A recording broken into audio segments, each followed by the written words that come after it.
வேதாமத்தை எடுத்துக்கொள்ளுங்க. நான் சொல்லுகிற வசனங்களை உங்கள் வேதாமத்தில் மார்க் பண்ணுங்க. பெரிய உதவியாக இருக்கும். கர்த்தர் இந்த செய்தியை ஆஸ்வதிப்பராக. கேட்கிற உங்களை தேவன் பலப்படுத்துவாராக. லேவியராகமம் 26ஆம் அதிகாரம் 12ஆம் வசனம். லேவியராகமம் 26:12.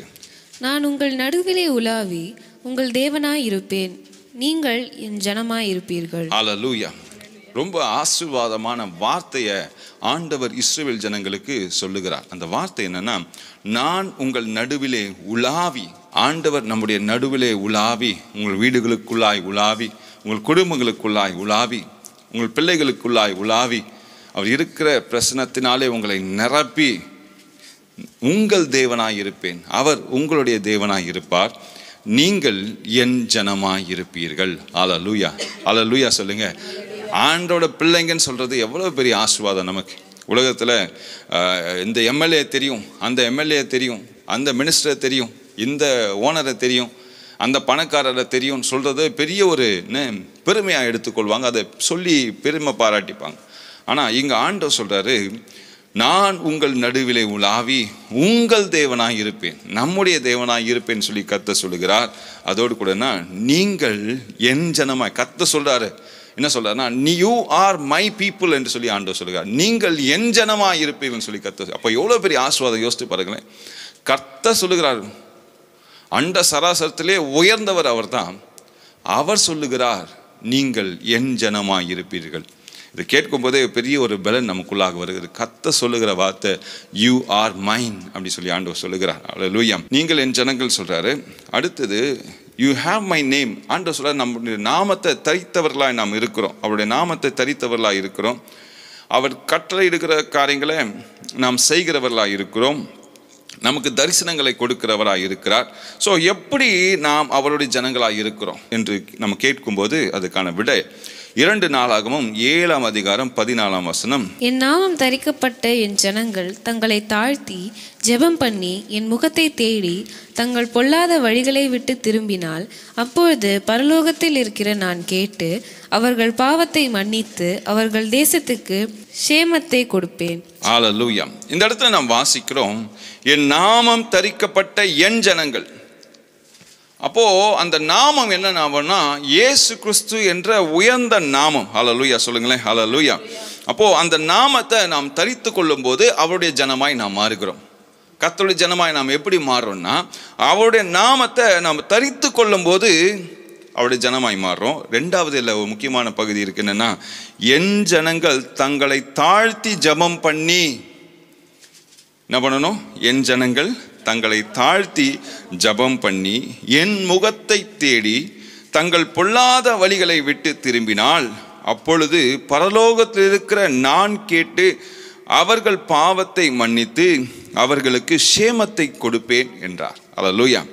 ஆமென். இந்த இடத்துல நாங்கள் நிறைய காரியங்கள் இருக்குது, ஆனால் ஒரே ஒரு காரியத்தை மாத்திரம் எடுத்து இன்றைக்கு நாம் பேசுவோம். கர்த்தருடைய சத்தியத்தை அறிந்து கொள்வோம். என் நாமம் தரிக்கப்பட்ட என் ஜனங்கள் தங்களை தாழ்த்தி ஜெபம் பண்ணி. அல்லேலூயா. ஆமென். ஸோ ஆண்டவரிடத்தில் ஜெபிக்கணும்னா என்ன பண்ணணும்னா, நம்ம தாழ்த்தி நாம் ஜெபிக்கும் போது, நான் ஆண்டவரே ஒன்றும் இல்லை, இன்றைக்கும் நிறைய ஏக்கங்கள் உண்டு, ஆனால் அது நாளை ஆண்டவர் நிச்சயமாக நிறைவேற்றுவார். அல்லேலூயா. ஏக்கங்கள் நமக்குள்ளே இருந்துகிட்டே தான் இருக்கும். ஒவ்வொரு நாளும் ஆண்டவருக்குள்ளே சில காரியங்களை நாம் ஜெபித்து கொண்டே தான் இருக்கும். ஆண்டவர் இந்த ஆசீர்வாதம் வேணும், அந்த ஆசீர்வாதம் வேணும், இப்படி வேணும், அப்படி வேணும், என் பிள்ளைகள் இப்படி மாறணும். ஒவ்வொரு காரியங்களும் ஆட் ஆகும்போது அதுக்கு தேவையான காரியங்களும் ஆட் ஆகணும். எப்படி ஒரு வண்டியை நம்ம வாங்குவோமானால் அதுக்கு போடுவதற்கான பெட்ரோல் நமக்கு தேவை இல்லை. அதுக்கு முன்னாடி பெட்ரோல் தேவையா? கிடையாது. அப்போது வெறும் பெட்ரோல் வச்சுட்டு ஒன்றும் பண்ண முடியாது. ஆனால் வண்டி வாங்கின பிறகு அதுக்கப்புறம் பெட்ரோல் தேவை. அதே போல் தான் நம்ம வாழ்க்கையில் ஆசீர்வாதங்கள் சேர சேர சேர இன்னும் தேவைகள் நமக்கு வந்துக்கிட்டே தான் இருக்கும். ஆனாலும் குறைவிலும் அவர் உண்மையாய் நம்மை நடத்துகிறார். அல்லேலூயா. ஆமென். இயேசு கிறிஸ்துவோட வாழ்க்கையை நீங்கள் பார்க்கும்போது அவர் ஒரு ஜெபிக்கிற மனிதனாய் இந்த உலகத்தில் வாழ்ந்தார். எல்லாவற்றுக்கும் ஜெபம், எது செஞ்சாலும் ஜெபம். நீங்கள் பார்த்தீங்கன்னா, ஞானஸ்தானம் பெற்ற பிறகு 40 நாட்கள் வனாந்தரமான ஒரு இடத்துல சென்று இரவும் பகலுமாக உபவாசித்து ஜெபிக்கிறார். ஆமென். அதோடு கூட அவர் எந்த ஒரு அற்புதம் செய்யணும்னாலும் ஜெபத்தை செய்கிறார். விசேஷமாக லாசரோட உயிர்த்தெழுதல்ல ஆண்டவர் உயிர்ப்பிக்கிறார். மரித்து போன லாசருவை 4 நாட்கள் ஆன பிறகு தேவனாகிய இயேசு கிறிஸ்து உயிர்த்தெழ உதவி செய்கிறார், ஜெபிக்கிறார். அப்பொழுது யோவான் 11ஆம் அதிகாரம் 41-42 வசனங்களை நாம் வாசிப்போம். யோவான் 11:41-42. அப்பொழுது மரித்தவன் வைக்கப்பட்ட இடத்தில் இருந்த கல்லை எடுத்து போட்டார்கள். இயேசு தம்முடைய கண்களை ஏறெடுத்து, பிதாவே, நீர் எனக்கு செவி கொடுத்தபடியினால் உம்மை ஸ்தோத்தரிக்கிறேன். நீர் எப்பொழுதும் எனக்கு செவி கொடுக்கிறீர் என்று நான் அறிந்திருக்கிறேன். ஆனாலும் நீர் என்னை அனுப்பினதை சூழ்ந்து நிற்கும் ஜனங்கள் விசுவாசிக்கும்படியாக அவர்கள் நிமித்தம் இதை சொன்னேன் என்றார். இங்கே ஆண்டவர் செய்கிற ஜெபத்தை பற்றின ரொம்ப சுவாரஸ்யமான ஒரு ஜெபம் என்னன்னா, அப்பொழுது மரித்தவன் வைக்கப்பட்ட இடத்தில் கல்லை எடுத்து போடுங்கள் என்றார். இயேசு தம்முடைய கண்களை ஏறெடுத்து இங்கே ஜெபிக்கிறத எல்லா ஜனங்களும் பார்க்குறாங்க. எல்லாரும் என்ன பார்க்குறாங்கன்னா, நீர் எனக்கு செவி கொடுத்தபடியினால் உம்மை ஸ்தோத்தரிக்கிறேன். ஆண்டவரே, நான் ஜெபிக்கும் போதெல்லாம் எனக்கு பதில் கொடுக்குறீங்க, அதுக்காக உமக்கு நன்றி. நீர் எப்பொழுதும் எனக்கு செவி கொடுக்கிறீர். ஜெபிக்கும் போதெல்லாம் ஆண்டவர் செவி கொடுக்கிறார் என்று நான் அறிந்திருக்கிறேன். ஆனாலும் நீர் என்னை அனுப்பினதை சூழ்ந்து நிற்கிற ஜனங்கள் விசுவாசிக்கும்படியாக அவர்கள் நிமித்தம் இதை சொன்னேன் என்றார். அப்போ ஆண்டவர் நமக்கு கற்றுக் கொடுக்கிறார் என்ன, நம்ம ஜெபிக்கும் போது பிதாவாகிய தேவன் அதை கேட்டு அதற்கு பதில் கொடுக்கிறவராக இருக்கிறார். ஹல்லேலூயா, ஆமென். ஒவ்வொரு நாளும் நீங்க யோசிக்கிறீங்களா, காலையிலிருந்து எதுக்கு ஜெபிக்கணும்? ஜெபிப்பது எதற்குன்னா, கர்த்தர் நம்முடைய ஜெபத்துக்கு பதில் தர வல்லமை உள்ளவராக இருக்கிறன்னு சொல்லி விசுவாசிக்கணும். அதான் இயேசு கிறிஸ்து இங்க சொல்லி கொடுக்கிறாருன்னா, ஆனாலும் நீர் என்னை அனுப்பினதை சூழ்ந்து நிற்கிற ஜனங்கள் விசுவாசிக்கும்படியாய் அவர்கள் நிமித்தம் இதை சொன்னேன் என்றார்.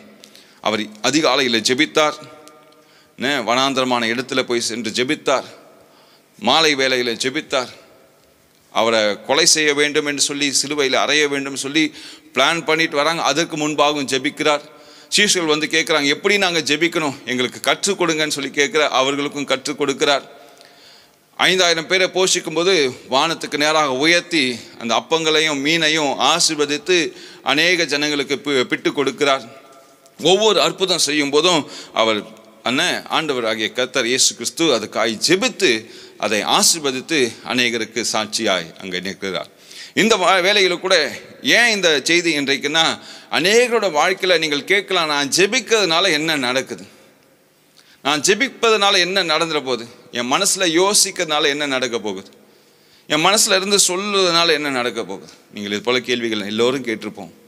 இந்த ஜெபித்தனால என்ன ஆகிட போகுது, ஒன்றும் நடக்காதில்ல, ஆண்டவர் தான் பார்க்குறால, பார்த்துட்டு போட்டோம், ஏற்ற வேலை எனக்கு உதவி செய்யட்டும் அப்படி சொல்லி காத்திருந்த காலங்களும் உண்டு, சொன்ன காலங்களும் உண்டு. சில நேரத்தில் விரத்தியில் கூட நம்ம அப்படி சொல்லிடுவோம். ஆனால் நம்ம உள்ளத்தில் ஒரு காரியத்தை நம்ம விசுவாசிக்கிறோன்னா, நான் ஜெபிக்கும்போது பரலோகம் அதை கேட்கிறது. அல்லேலூயா. அந்த எலியாவின் தேவன் அந்த பாடலில், நான் ஜெபிக்க ஜெபிக்க அவர் தலையசைத்து அப்படி சொல்லி வரும் இல்லை, அது ரொம்ப பியூட்டிஃபுல்லான லைன். நான் ஜெபிக்கும்போது அவர் தலையசைத்து கேட்கிறார். இப்போ யாராவது நம்ம பேசும்போது அமைதியாக உட்காந்தே இருந்தாங்கன்னா எப்படி இருக்கும், போர் அடிக்கல. ஏன்பா ஊனாச்சும் ஒரு வார்த்தை சொல்லு. இல்லை ஃபோனில் பேசும்போது அவங்க பாட்டுன்னு காதில் வச்சுட்டு அமைதியாக இருந்தாங்கன்னு சொல்லுவோம். அப்போ ஏதாவது ஒன்று சொல்லு, நான் இவ்வளோ சீரியஸான ஒரு காரியத்தை சொல்லிட்டு இருக்கேன், அட்லீஸ்ட் ஊனாச்சும் ஒரு வார்த்தை சொல்ல, எதுவுமே சொல்லாமல் அமைதியாக இருந்தா அப்படி.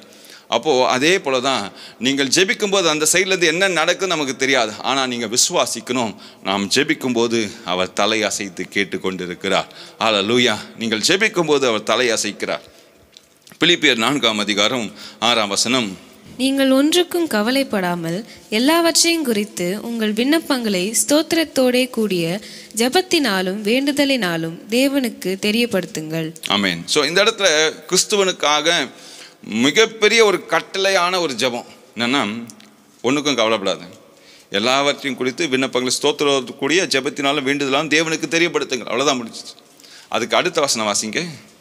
அப்பொழுது எல்லா புத்திக்கும் மேலான தேவ சமாதானம் இருதயங்களையும் உங்கள் சிந்தைகளையும் கிறிஸ்து இயேசுவுக்குள்ளாக காத்துக்கொள்ளும். ஆமென். அப்போ என்ன நடக்கும்னா, எல்லா புத்திக்கும் மேலான நம்முடைய புத்திக்கு மேலான எல்லா புத்திக்கும் மேலான நீங்கள் ஜெபிக்கிற ஜெபங்கள், உலகத்தில் என்னென்ன பிளான்ஸ் இருக்கோ எல்லா பிளான்ஸை விட பெஸ்ட் பிளானை ஆண்டவர் நமக்கு தருகிறார்.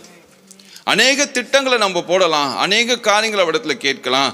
ஆனால் சில காரியங்கள் மட்டும்தான் நம்ம வாழ்க்கையில் நடக்குது. என்னன்னா, அது அவரோட சித்தத்தின்படி நடக்கிறது. நடக்கலைன்னா அவரோட சித்தம் இல்லைன்னு சொல்லி புரிந்து கொள்ளணும். கிளீனாக அந்த வசனங்களை ஆராய்ந்து பார்க்கும்போது நம்ம ரொம்ப அழகாக புரிந்து. அப்போது எல்லா புத்திக்கும் மேலானா பல ஆலோசனைகளை நீங்கள் கேட்கலாம். அவங்க சூழ்ந்து இருக்கிற மனுஷர்கள் பல ஆலோசனைகள் சொல்லலாம், அவங்கள புத்தியிலேருந்து சில காரியங்கள் உங்களோடு கூட சொல்லலாம்.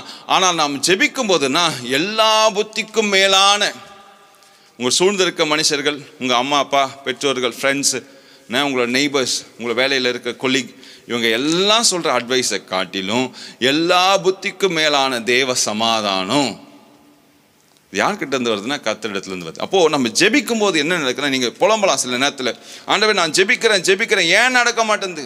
அப்போது எல்லா புத்திக்கும் மேலான தேவனுடைய சத்தம் என்ன சொல்லுதுன்னா, கொஞ்சம் காத்திருது, கொஞ்சம் வெயிட் பண்ணு, இன்னும் காரியம் ஸ்டார்ட் ஆகலை, இப்போ நான் கொடுத்தேன் அதை உன்னால் ஹேண்டில் பண்ண முடியாது. நம்ம டிரைவிங் கூட நம்ம ஊரில் பார்த்திங்கன்னா 18 வயசு மேலே தான் லைசன்ஸ் கொடுப்பாங்க. நீங்கள் கேட்கலாம், 10 வயசு பிள்ளையே கார் ஓட்டுது, அதுக்குன்னு ஒரு ஸ்டாண்டர்டான ஒரு ஏஜ், அதை தாண்டி தான் இப்படி கொடுத்தா அந்த பிள்ளை தெளிவாக ரோட்டில் ஓட்டும். அந்த 18 கீழே பிள்ளை தெளிவாக தான் இருக்குது, ஹைட்டாக தான் இருக்குது, வெயிட்டாக தான் இருக்குது, கார் ஓட்டுற அளவுக்கு கால் எட்டுது, பைக் ஓட்டுற அளவுக்கு கால் எட்டுது, சமாளிக்க முடியுது டிராஃபிக்கில், நமக்கு தெரியும். ஆனால் கவர்மெண்ட் என்ன சொல்லுதுன்னா 18 வயசு தான். அப்போது ஆண்டோடைய திட்டங்கள் எப்படின்னா, இந்த வயசில் உனக்கு இதை கொடுத்தா உன்னால் ஹேண்டில் பண்ண முடியாது, மீனை கேட்டால் பாம்பை கொடுப்பேனோ சொல்லி ஆண்டவர் சொல்கிறார். அப்போது கர்த்தர் நமக்கு எதை செஞ்சாலும் சரி அதை பர்ஃபெக்டாக திட்டமிட்டு பிளான் பண்ணி நம்மளோட வாழ்க்கையில் செய்கிறார். சில காரியங்களுக்காக நீங்கள் ஜெபித்து கொண்டு இருக்கலாம், மேபி ஒரு பண தேவைக்காய் ஜெபித்து கொண்டு இருக்கலாம், சில நேரத்தில் சரீர பலனுக்காய் நீங்கள் ஜெபிக்கலாம். பலன் கொடுக்கறதுனால ஆண்டவருக்கு என்ன ஆகிட போகுது? ஆண்டவர் சொல்றாரு, இந்த சூழ்நிலை வழியாக தான் சில காரியங்களை நீ கற்றுக்கொள்வாய், இந்த பலவீனத்தில் மத்தியில் தான் நீ சில காரியங்களை புரிந்து கொள்வாய். என்னுடைய வாழ்க்கையில்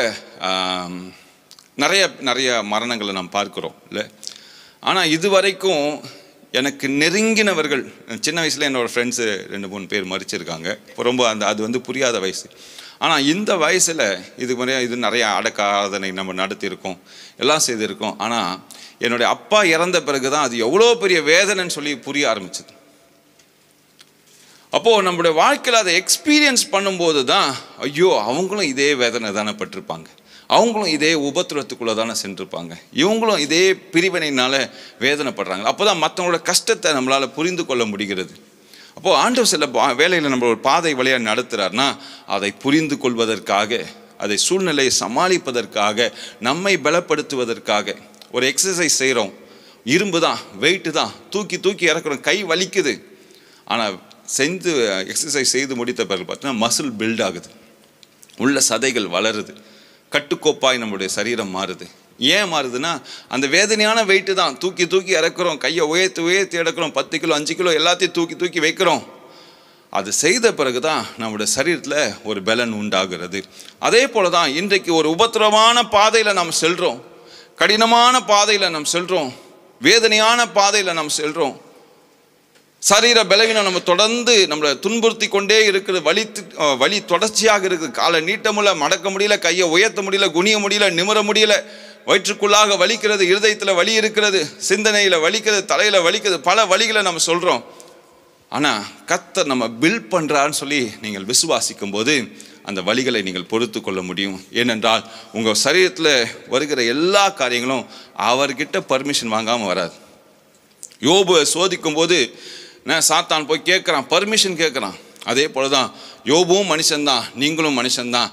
உங்களை சோதிப்பதற்காக சத்துரு பர்மிஷன் கேட்டு சில நேரத்தில் கர்த்தர் அந்த பர்மிஷனை கொடுக்கிறார், சில நேரத்தில் அந்த பர்மிஷனை தடுக்கிறார். ஆமென்.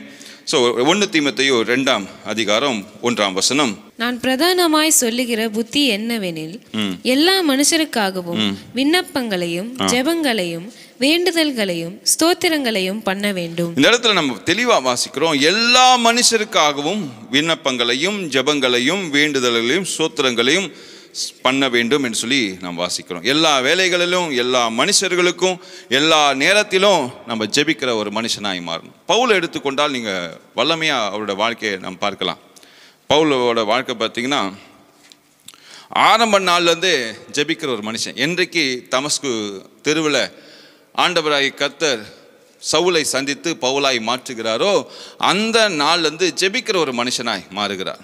என்ன அது பின்பாக நீங்கள் பார்த்தீங்கன்னா சிறைச்சாலையில் ஜெபிக்கிறார், மேல் வீட்டு அறையில் ஜெபிக்கிறார், வனாந்தரத்தில் ஜெபிக்கிறார், கப்பல் சேதம் உண்டான இடத்துல ஜெபிக்கிறார், பாம்பு அவர் கையை கவ்விக்கொண்ட போது ஜெபிக்கிறார். எல்லா சூழ்நிலையிலும் ஜெபிக்கிற ஒரு மனுஷனாய் மாறுகிறார். அல்லேலூயா.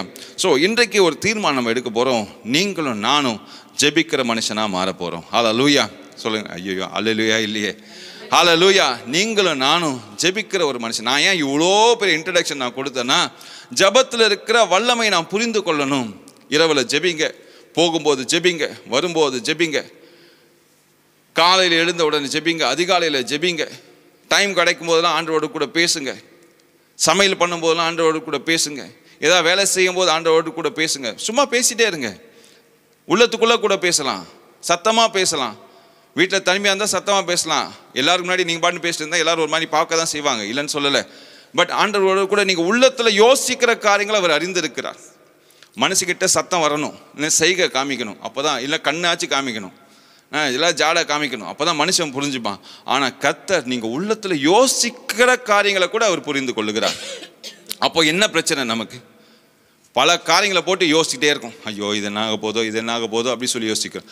அதை விட்டுட்டு ஆண்டவரே உங்களுடைய பாதத்தில் வைக்கிறேன், இந்த காரியத்தை ஆஸ்வதிங்க, என் வேலையை ஆஸ்வதிங்க, என் பிள்ளையை ஆஸ்வதிங்க, மனசுக்குள்ளேயே ஜெபிக்கலாம் இல்லை?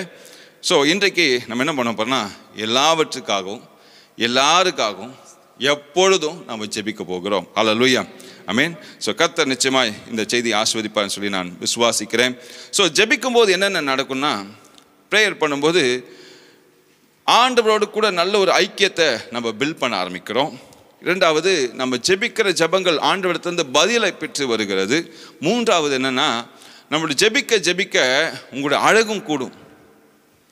புது டிப்ஸு, க்ரீம் போட வேண்டாம், காசு கொடுத்து வாங்க வேண்டாம், நிறைய பவுடர் அடிக்க வேண்டாம், எதுவும் பண்ண வேண்டாம். நீங்கள் ஜெபிக்க ஜெபிக்க உங்கள் முகத்தில் ஒரு பிரசன்னம் உண்டாகும். அல்லேலூயா. நான் சுருக்கமாக இந்த காரியத்தை சொல்லி நான் அடுத்த பகுதிக்கு நான் செல்லுகிறேன்.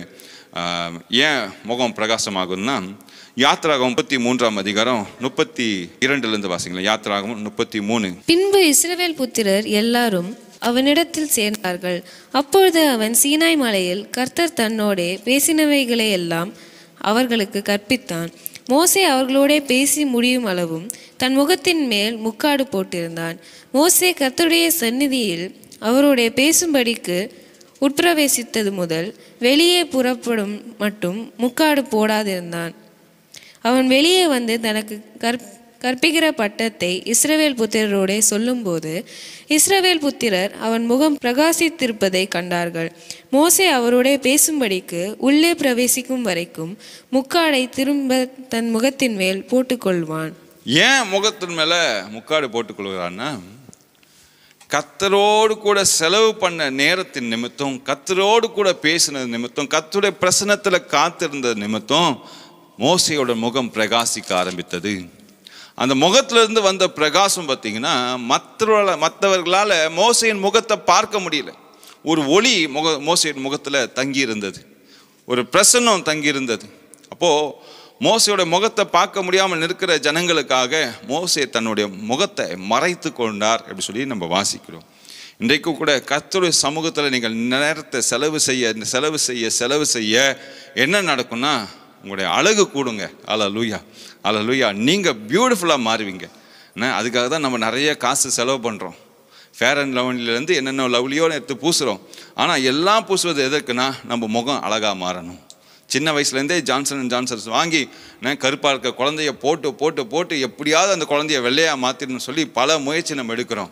அதுக்கு பதிலாக அந்த பிள்ளைகளுக்கு ஜெபிக்க கற்றுக் கொடுப்போம். கற்றுக் கொடுக்கும்போது பார்த்திங்கன்னா அந்த பிள்ளையும் அழகாகும். பிள்ளையை பெற்ற தாயா தகப்பனா நீங்களும் அழகாக மாறுவீங்க. ஹல்லேலூயா, ஆமென். சரி, இப்போது முக்கியமான பகுதிக்கு நான் செல்கிறேன், சீக்கிரம் முடிச்சிடுறேன்.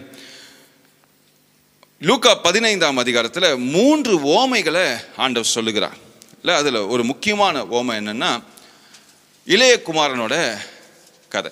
நிறைய பேர் அவனை கெட்ட குமாரன் சொல்லுவாங்க. ஆக்சுவலாக அது கெட்ட குமாரன், அவன் தான் நல்ல குமாரன். அல்லேலூயா, ஆமென். இன்னைக்கு அந்த மாதிரி கெட்ட குமாரன் நம்ம சொல்லுவோமானால், நம்மளுடைய வாழ்க்கையை பார்த்து அதை விட மோசமான கெட்ட குமாரன் நீங்களும் நானும் தான். அல்லேலூயா, ஆமென். ஸோ இங்கே இந்த இந்த இளையகுமாரனோட கதையில் நீங்கள் பார்க்கும்போது அவன் சொல்லுகிற வார்த்தையிலிருந்து 3 காரியங்களை உங்களோடு கூட நான் பேசி கடந்து செல்லுகிறேன். லூக்கா 15ஆம் அதிகாரம் 18-19 வசனங்கள். நான் எழுந்து என் தகப்பனிடத்திற்கு போய், தகப்பனே, பரத்துக்கு விரோதமாகவும் உமக்கு முன்பாகவும் பாவம் செய்தேன். இனிமேல் உம்முடைய குமாரன் என்று சொல்லப்படுவதற்கு நான் பாத்திரன் அல்ல.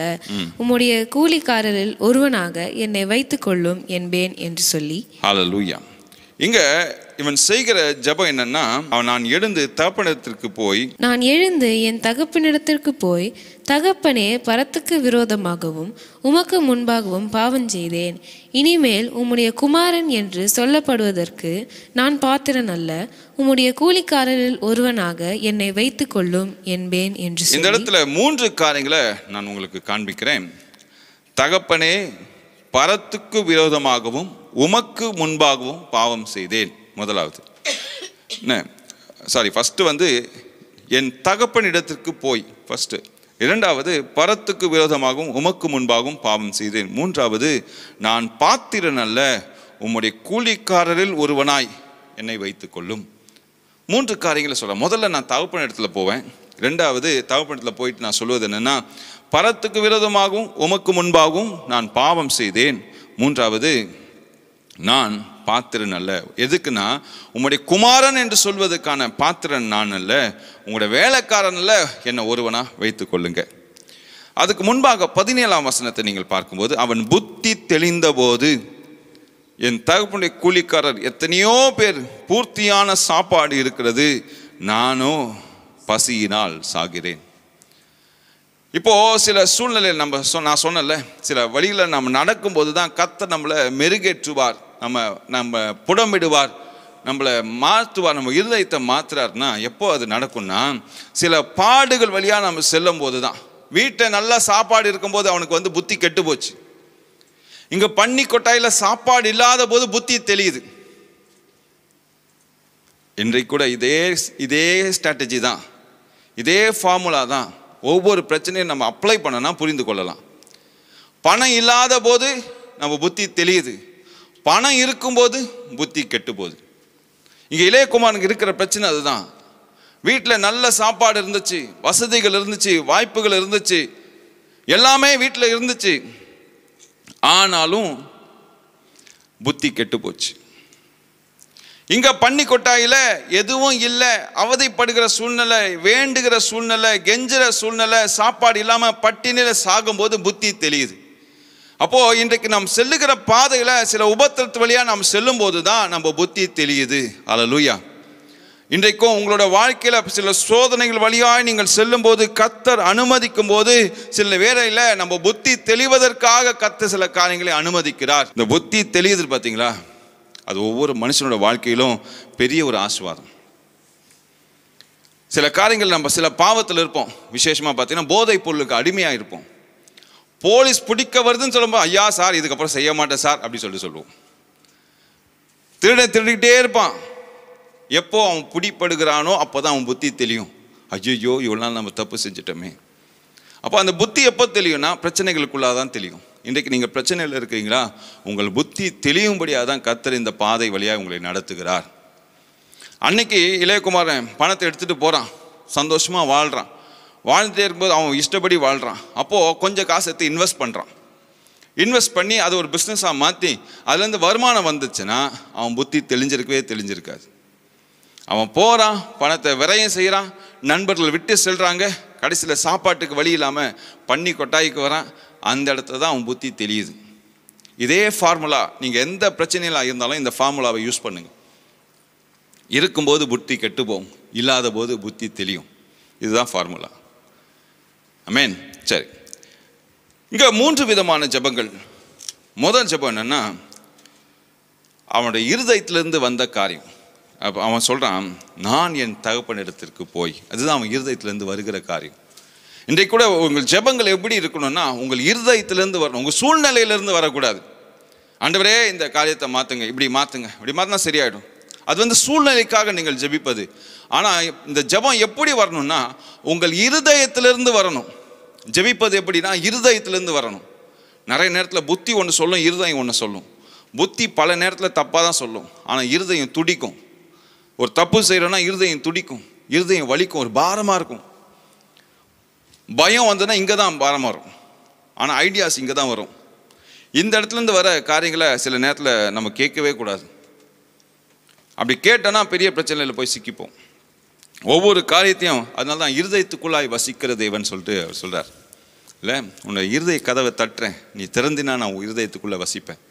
அப்போது அவர் இருக்கிற இடத்துலேருந்து வருகிற சத்தம் எப்போவுமே ஆசீர்வாதம். அல்லேலூயா. ஸோ இவன் என்ன பண்ணுறான், இருதயத்திலேருந்து ஜெபிக்கிறான், இருதயத்திலேருந்து சொல்கிறான், என் தகப்பனிடத்தில் போய் இவ்வளோ நாள் நான் இப்படி வாழ்ந்துட்டேன், இப்போ என் தகப்பனிடத்தில் போகணும்னு சொல்லி நான் ஆசைப்பட்றேன். என் தகப்பனிடத்தில் போனால் நான் என்ன சொல்வேன், உமக்கும் பரத்துக்கும் விரோதமாக நான் பாவம் செஞ்சுட்டேன், வேலைக்காரனை உங்கள் வீட்டில் சேர்த்துக்கோங்க. அப்போது அவங்க இருதயத்திலேருந்து வருகிற காரியங்கள். இதே ஜெபம் தான் நீங்கள் பார்த்தீங்கன்னா அன்னாள் 1 சாமுவேல் 1:15-16 நாம் ஜெபிப்பதை நாம் பார்க்கிறோம். அதற்கு அன்னாள் பிரதியுத்தரமாக, அப்படியல்ல என் ஆண்டவனே, நான் மனக்கிலேசம் உள்ள ஸ்திரீ, நான் திராட்சரசமாகிலும் மதுவாகிலும் குடிக்கவில்லை. நான் கர்த்தருடைய சந்நிதியில் என் இருதயத்தை ஊற்றிவிட்டேன். உம்முடைய அடியாளை பேலியாளின் மகளாக எண்ணாதேயும், மிகுதியான விசாரத்தினாலும் கிலேசத்தினாலும் இந்நேரம் மட்டும் விண்ணப்பம் பண்ணினேன் என்றாள். இங்க அன்னாள் சொல்லுகிற காரியம் என்னன்னா, கர்த்தருடைய சந்நிதியில என் இருதயத்தை ஊற்றி விட்டேன். இப்படிதான் இன்றைக்கு நம்முடைய ஜெபங்கள் மாறணும். எப்படி ஜெபம் மாறணும்னா, நம்முடைய சூழ்நிலைக்காக அல்ல, நம்முடைய தேவைகளுக்காக அல்ல, அந்த புத்தி தெளிந்த ஒரு எண்ணத்தோடு கூட ஆண்டோட சமூகத்துல, ஆண்டவரே என் புத்தி தெளிஞ்சிடுச்சு, இந்த உபத்திரத்துல என் புத்தி தெளிஞ்சிடுச்சு, நான் என் தகப்படத்துல போய் என் மனசுல இருக்க காரியங்களெல்லாம் சொல்லுவேன். அதுதான் தொடர்ந்து இளையகுமார் சொல்றான், என் மனசுல இருக்க வேதனையை, நான் கற்றுக்கொண்ட காரியங்களை, இந்த உபத்திரத்துல நான் கற்றுக்கொண்ட காரியங்களை நான் என்ன பண்ணுவேன், என் தகப்படத்துல சொல்லுவேன். இன்றைக்கு முதலாவது உங்களுடைய ஜெபங்கள் எப்படி இருக்கணும்னா, not from your situations, it has to come out from your heart. உங்களுடைய இருதயத்திலிருந்து வர வேண்டும். இருதயத்திலிருந்து வருகிற ஜெபங்கள் நிச்சயமாய் ஆசீர்வாதத்தை பெற்றுத்தரும். ஆமென். மத்தேயு 15:8 இந்த ஜனங்கள் தங்கள் வாயினால் என்னிடத்தில் சேர்ந்து தங்கள் உதடுகளால் என்னை கனம் பண்ணுகிறார்கள், அவர்கள் இருதயமோ எனக்கு தூரமாய் விலகி இருக்கிறது. நிறைய நேரத்தில் நம்மளுடைய ஜெபம் எப்படித்தமா இருக்கு, ஜஸ்ட் பை வேர்ட், ஆண்டவரே உதவி செய்ய, பார்த்து செய்யுங்க, ஏதாவது கொஞ்சம் கொசுறு போடுங்க, கொஞ்சம் இரக்கம் காமிங்க, ஏதாவது ஒன்று பண்ணுங்க, நான் அப்படியே தப்பிச்சு ஓடிடுறேன் அப்படி சொல்லி நம்ம வாயின் வார்த்தைகளால் மட்டும்தான் சொல்லிகிட்டே இருக்கும். ஆனால் வசனம் சொல்லுது, அவள் இருதயமோ தூரமாக இருந்தது. அப்போ நம்ம ஜெபிக்கும் போது என்னன்னா, it has to come out from your heart. உங்களுடைய இருதயத்திலிருந்து வரணும். இருதயத்திலிருந்து வருகிற ஜெபங்கள் தான் உண்மையான ஜெபங்கள். சூழ்நிலைக்காக அல்ல, நல்லா கவனிங்க, சூழ்நிலைக்காக அல்ல ஜெபங்கள். நம்முடைய இருதயத்திலிருந்து மனமாற்றத்தோடு அவரிடத்தில் நாம் செல்வோம், ஆனால் நிச்சயமாய் நம்முடைய ஜெபங்கள் ஆசீர்வாதமாய் மாறும். அல்லேலூயா. இரண்டாவதாக அதே லூக்கா 15, விரோதமாக உமக்கு முன்பாகவும் பாவம் செய்தேன். இங்க அவன் என்ன பண்றான்னா, அதை அக்செப்ட் பண்ணிக்கிறான். நான் பாவம் செஞ்சுட்டேன்னு அக்செப்ட் பண்ணிக்கிறான்.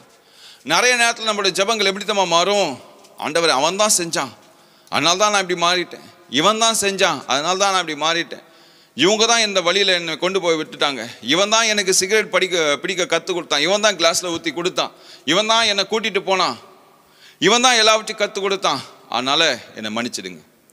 ஜெபம் அப்படி கிடையாது. இளையகுமார் நினச்சிருந்தா சொல்லியிருக்கேன், என் ஃப்ரெண்ட்ஸ் எல்லாம் கேட்டாங்க, வாடா ரொம்ப தூரம் போகலாம், ஜாலியாக சுற்றலாம், குடித்து வெறித்து ஜாலியாக இருக்கலாம், அப்பா கிட்ட இருந்தால் ரொம்ப கடினமாக இருக்குது, வா உன் வீட்டில் இருக்க காசெல்லாம் கொண்டு வாங்கன்னு சொல்லியிருக்கலாம். ஆனால் அவன் சொன்னான்னா, அப்பா கிட்ட போயிட்டு, பரத்துக்கும் உமக்கும் விரோதமாய் நான் பாவம் செஞ்சுட்டேன். எத்தனை பேர் சொல்ல முடியும், நான் பாவம் செஞ்சுட்டேன் ஆண்டவரே, நான் தப்பு பண்ணிட்டேன். காயின் இடத்துல ஆண்டவர் போய் கேட்குறாரு, ஆபேல் எங்கே அப்படி சொல்லி கேட்டோன்னே அவன் சொல்ல, நான் என்ன அவனுக்கு என்ன செக்யூரிட்டி கார்டா, நான் அவனுக்கு என்ன பவுன்சரானா அவனை பார்த்துக்கிட்டே இருக்கிறதுக்கு, யார்கிட்ட, ஆண்டவர்கிட்டே கேட்குறேன். நம்முடைய ஜெபங்களும் இப்படி தான் இருக்குது. ஆண்டவர் நான் செய்யலை, அவன் தான் செஞ்சான், ஆனால் இன்றைக்கி மாட்டிட்டு இருக்கேன், என்னை காப்பாற்றுங்க. நான் தான் செஞ்சேன் ஆண்டவரே, நான் தான் தப்பு பண்ணிட்டேன். ஆதாமேவிட்ட ஆண்டவர் போய் கேட்குறாரு, எங்கே இருக்கீங்க, ஒளிஞ்சிருக்கோம், என்ன ஆச்சு, நீங்கள் கொடுத்தீங்களா ஒரு பொண்டாட்டி, அதனால தான் இப்படி மாட்டிட்டு சாவுறேன், அதனால தான் இந்த தப்பு பண்ணிட்டேன். மற்றவங்க மேலே பழி போடுறது. உண்மையான ஜெபம் உள்ளத்திலிருந்து வருமே ஆனால் கர்த்தர் உங்களை ஆசீர்வதிப்பது நிச்சயம். இந்த சூழ்நிலையில் உண்மையான ஜெபம். ஓகே ஆண்டவர், நான் பாவம் பண்ணிட்டேன். ஆண்டவர்கிட்ட எப்படி போய் சொல்ல முடியும்? அவர் எல்லாமே தெரிந்த தேவன். அதுதான் சொல்றாரு, ஆபேலோட ரத்தம் என் கூட பேசுதுப்பா. நீ கொன்று போட்ட ஆபேலோட ரத்தம் தரையில சிந்துச்சு, அந்த ரத்தத்தோட சத்தம் எனக்கு கேட்குது. அப்போ ஆண்டவரிடத்துல எதையும் நான் மறைக்கவே முடியாது. ஆண்டவரிடத்துல எதையும் மறைத்து வாழவே முடியாது. உங்களோட ஜபங்கள் எப்படி இருக்கணும்னா, நான் தான் செஞ்சுட்டேன் ஆண்டவரே, என்னை மன்னிச்சிடுங்க அப்படின்னு சொன்னீங்கன்னா உடனடியாக விடுதலை உண்டு, உடனடியாக அற்புதம் உண்டு. 1 யோவான் 1:9 நம்முடைய பாவங்களை நமக்கு அறிக்கையிட்டால் நமக்கு மன்னித்து எல்லா அநியாயத்துக்கும் நீக்கி நம்மை சுத்திப்பதற்கு அவர் உண்மையும் நீதியும் உள்ளவராய் இருக்கிறார். அல்லேலூயா. நம்ம என்ன செய்யணும்னா, நம்முடைய பாவங்களை அறிக்கையிடணும். அறிக்கையிடும் போது பாவங்களை நமக்கு மன்னித்து எல்லா அநியாயத்தையும் நீக்கி நம்மை சுத்திகரிப்பதற்கு அவர் உண்மையும் நீதியும் உள்ளவராய் இருக்கிறார். அப்போ கர்த்தரிடத்துல நம்ம வரும்போது, ஜபத்தில் வரும்போது, ஆண்டவரே நான் இப்படி பண்ணேன், இந்த காரியங்களை செஞ்சேன், அதனால தான் இந்த வேதனையில் இருக்கிறேன், தயவா என்னை மன்னிச்சிடுங்க. அவர் மன்னிக்கிற தெய்வம். ஒரு கல்லனை எத்தனையோ ஆண்டுகளாய் பாவம் செஞ்ச கல்லன் கடைசி நிமிஷத்தில் இயேசுகிட்ட கேட்குறான், இன்றைக்கு என்னை நினைச்சுக்குங்க, என்னை நினைவு கூறுங்க அப்படின்னு தான் கேட்குறான். கேட்டோன்னு அவர் சொல்றார், இன்றைக்கு என்னோடு கூட பரதேசியில் இருப்பாய். அப்போது அந்த கடைசி நிமிஷத்தில் கூட கர்த்தர் உங்களை மன்னிக்க முடியும். எப்படி மன்னிக்க முடியும்னா, when you pray a truthful prayer, உண்மையான ஜபத்தை நீங்கள் ப்ரேயர் பண்ணும்போது, ஜபிக்கும்போது கர்த்தர் அந்த ஜபத்தை கேட்கிற தேவனாக இருக்கிறார். 3ஆவதாக அதே பகுதியிலிருந்து, நான் பாத்திரன் அல்ல, உம்முடைய கூலிக்காரர்களில் ஒருவனாய் என்னை வைத்துக்கொள். முதலாவது அவன் இருதயத்திலிருந்து ஜபிக்கிறான். 2வது தன் பாவங்களை அறிக்கை செய்து ஜபிக்கிறான். 3வது என்ன சொல்றான்னா, அவனை தாழ்த்தி ஜபிக்க. ஆண்டவரே நான் ஒன்றும் இல்லை ஆண்டவரே, நான் தப்பு பண்ணிட்டேன், எனக்கு இந்த தண்டனை தேவைதான், வீட்டில் ஏதோ ஒரு இடத்துல ஒரு வேலை கொடுங்க போதும். அப்பா கிட்ட வந்து ஜெபிக்கிற ஜெபம் அதுதான். இங்கே அவன் சொல்கிறான், நான் இதுக்கப்புறம் உங்கள் குமாரன் சொல்வதுக்கு நான் பாத்திரன் அல்ல, அந்த தகுதியை நான் இழந்து போயிட்டேன். என்னை எவ்வளோ நேசிச்சிங்க, ஆனாலும் உங்கள் சமூகத்தை விட்டு நான் தூரம் போயிட்டேன், வெளியே ஓடியே போயிட்டேன். ஆனால் இப்போது அந்த ஸ்தானத்துக்கு என்னால் வர முடியாதுன்னு நினைக்கிறேன், ஆனால் வீட்டில் ஒரு வேலைக்காரனை போல் என்னை சேர்த்துக்கோங்க அப்படி சொன்ன உடனே அந்த தகப்பனை என்ன பண்ணுறாருன்னா, உங்கள் எல்லாருக்கும் தெரிந்தது தான், அவனுக்கு நல்ல வஸ்திரத்தை கொடுக்கிறார், மோதிரங்களை கொடுக்கிறார், பாதரட்சைகளை கொடுக்கிறார், விருந்தை கொடுக்கிறார், எல்லாத்தையும் கொடுத்து அவனை தன்னுடைய குமாரனாக மறுபடியும் சேர்த்து கொள்ளுகிறார். இன்றைக்கு கர்த்தரிடத்தில் உங்கள் இருதயத்திலிருந்து ஜெபிங்க, உண்மையான ஜெபமாய் மாறட்டும். 3வது உங்களை தாழ்த்தி ஜெபிங்க. நான் பாத்திரன் அல்ல ஆண்டவரே, இதுக்கு நான் தகுதியே இல்லை. கொஞ்சம் உங்கள் வாழ்க்கையை ரீவைண்ட் பண்ணி பார்த்தீங்கன்னா, இன்றைக்கு நாம் வாழ்கிற அந்த ஸ்தலத்துக்கு, அந்த ஸ்தானத்துக்கு நம்ம தகுதியே கிடையாது. விசேஷமாக என்ன சொல்லணும்னா, நான் இந்த ஸ்தலத்தில் நின்று பேசுகிறேன் பார்த்தீங்களா, இந்த இடத்துக்கு நான் தகுதியே கிடையாது. என்னை தகுதிப்படுத்தினவர் அவர் மட்டுமே. அல்லேலூயா. என்னை தகுதிப்படுத்தினவர் அவர் மட்டுமே. அவரால் மட்டும்தான் என்னால் நிற்க முடியுது. இல்லைன்னா நான் உடைஞ்சு போயிருக்கணும், எங்கேயோ ஒரு மூலையில் பிச்சை எடுத்துட்டு இருக்கணும். ஆனால் கர்த்தர் தகுதிப்படுத்தினார். இன்றைக்கு உங்களை அவர் தகுதிப்படுத்த வல்லமை உள்ளவராயிருக்கிறார். இன்றைக்கு சிம்பிளாக ஒரே ஒரு காரியத்தை சொல்லி நான் முடிச்சிடுறேன்.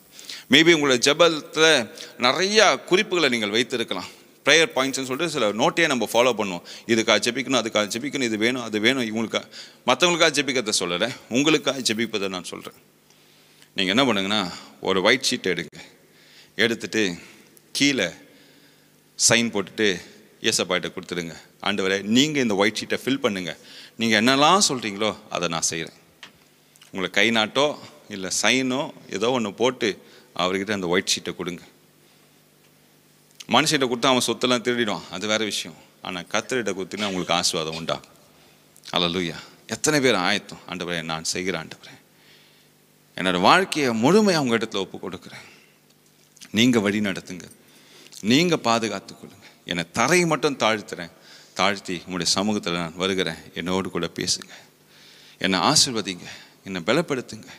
தவறு பண்ணிட்டேன் ஆண்டவரே, குடும்பத்தின் மேலே அக்கறை செலுத்தாமல் வாழ்ந்துட்டேன், மனைவியை நேசிக்காமல் வாழ்ந்துட்டேன், கணவனை நேசிக்காமல் வாழ்ந்துட்டேன், பிள்ளைகளை நேசிக்காமல் வாழ்ந்துட்டேன், வேலையில் உண்மையாக இல்லாமல் போயிட்டேன், என் படிப்பில் நான் உண்மையாக இல்லாமல் போயிட்டேன், அப்பா அம்மா ஃபீஸ் கட்டினாங்க, ஆனாலும் திமிர் பிடிச்சி என்னோடய வாழ்க்கையை வாழணும் சொல்லி எப்படியோ ஒரு வாழ்க்கையை நான் வாழ்ந்துட்டுருக்கேன்.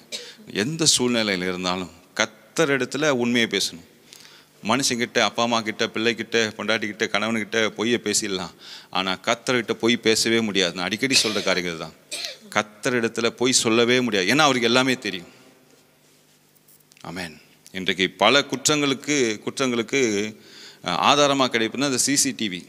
ஏன்னா நீங்கள் செய்கிறது எல்லாமே அதில் படம் பிடிச்சிக்கிட்டே இருக்கு. அதே போல் தான் கர்த்தருடைய கண்கள் உங்கள் மேலே நோக்கமாக இருந்து கொண்டே இருக்கிறது. அவர்கிட்ட பொய் சொல்லவே முடியாது. உண்மையாய் அவரிடத்தில் ஒப்பு கொடுப்போம். கர்த்தர் உங்களை ஆசீர்வதிப்பாராக.